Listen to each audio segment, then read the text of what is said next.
मी इथे M H बारच्या दुकानामध्ये कामाला आहे. येत्या लास्ट 2 वर्षापासून तो जमखंडी म्हणून रजाक जमखंडी म्हणून उगा येता जाता शिव्या देत होता. तर मग मी आज मुद्दामून जाऊन विचारलं होतं त्याला की बाबा कशाला शिव्या देतो. तर मग शिवागाळी केल्यावर मला हात उचलून मारलं. माझ्या हाताने पण एक हात मारलं त्याला. मारल्यामुळे त्याचे पोरगा आला सय्यद जमखंडी म्हणून, मुस्तफा जमखंडी, आणि आपलं फायबर पाईपने डोक्यावर मारलं. त्याचे मित्र वगैरे आले ते 5-6 जण, त्यांनी पण येऊन मारले. तर मारहाण केल्यामुळे ते डोकं फोडलं. ते येतं जाता शिवाय देतो ते मला.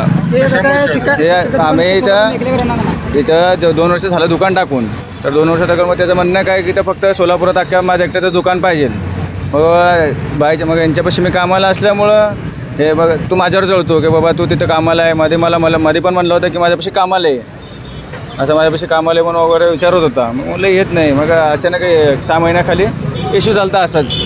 मी जाता मग त्याला कट मारलं नाही, काय नाही, विनाकारण म्हणणार.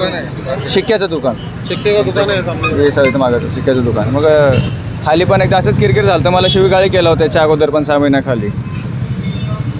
तिथं ते दुकानमधलं कामगार पण हात उचलला.